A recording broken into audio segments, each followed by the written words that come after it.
सबुठारु बड़ प्रश्न पिलांकर थाए कि पढ़ारे किपरि मन लगाइबे। सेमाने भाबंती समस्ते कहउचंदी पढ़ पढ़ परीक्षा आसुची एथर भल मार्क रखिबार अछि, काहाकू टॉपर होबार अछि तो काहाकू पास होबार अछि, आउ कहार टार्गेट अछि क्लास रे हेबो फास्ट। आपनकर गोल जहाँ भी अछि सेही गोल को पाइबा पई हेले आपनको केवल गोटे काम करबाक पड़िबो, आउ ताहा हेला पढ़िबा, केवल पाठ। हेले यह किपरि हेबो जेतेबेले तुमर मन पाठ पढ़ारे लागिबो, तुमको पढ़िबाकू पसंद लागिबो। जेतेबेले केही किछि कहिबा पूर्वरु निजको निजे पढ़िबाकू बसिबो।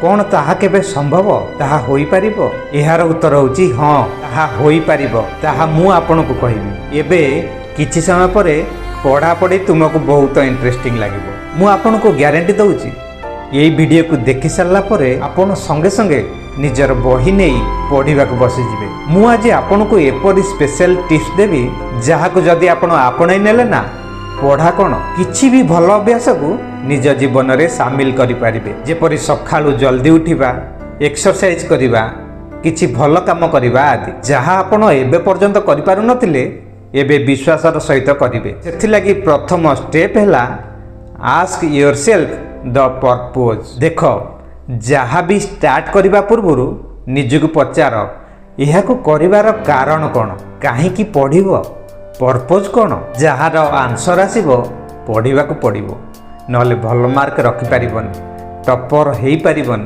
क्लास रे फास्ट हो पार ना।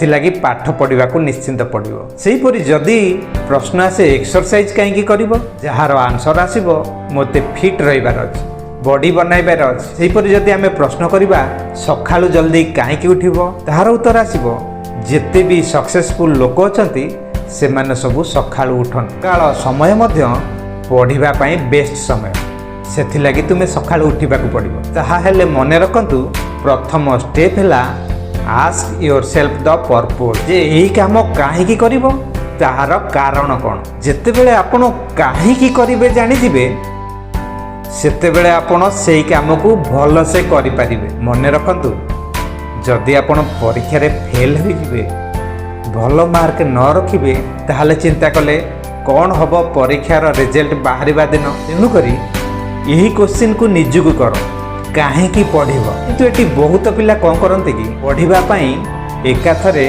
बड़ गोल सेट कर दियंती, आउ भाबंती काली ठारू 5 घंटा कौन 6 घंटा 7 घंटा भी मु पढ़ी। आउ जेतेबेले पढ़िबार समय आसी थाए आपन को ताहा बोझ भली लागे। चिंता करि बस कि किपरि 5 घंटा पढ़िबो, किपरि 6 घंटा पढ़िबो। पढ़िबाकू तो मन लागुनी, कोन पई या होउछ?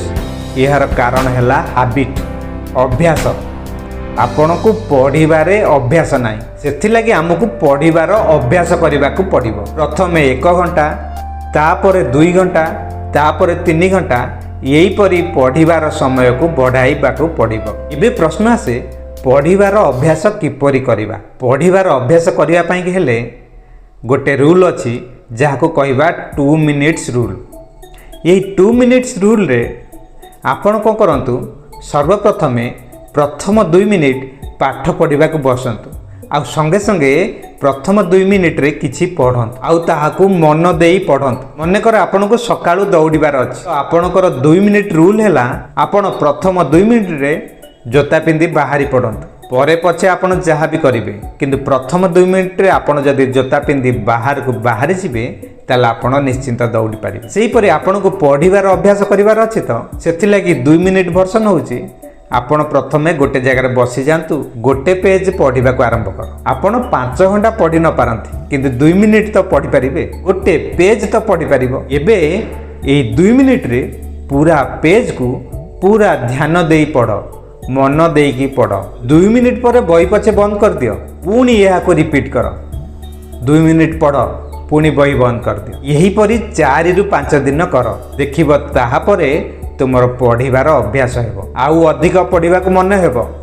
पाठरे केतेबेले तुमर आधा घंटा घंटाए चली जीव तुमे तापरे जानि परिबन। यही परी तुमे 2 मिनिट करी घंटाए पढ़ी पारिबो, 2 घंटा पढ़ी पारिबो, 3 घंटा मध्य पढ़ी पारिबो। किंतु एटी गोटे कथा मन रखिबे तुमको पूरा रेगुलार करी पढ़िबा को पड़िबो। देखो कौन सी बड़ गोल जदि आम ब्रेन को दबा ତାହାକୁ ସେ କଷ୍ଟ ଲାଗିପାରେ, ବୋଝ ଭଳି ଲାଗେ, କିନ୍ତୁ ଛୋଟ ଗୋଲ ପାଇଲେ ତାହାକୁ ସେ ଆରାମରେ କରେ। ଆଉ ଏହାକୁ ଅଭ୍ୟାସ କରିଦେଲେ ମାଇଣ୍ଡକୁ କଷ୍ଟ ଲାଗିନଥାଏ। ତେଣୁକରି ପ୍ରଥମରୁ ଛୋଟରୁ ଆରମ୍ଭ କରନ୍ତୁ।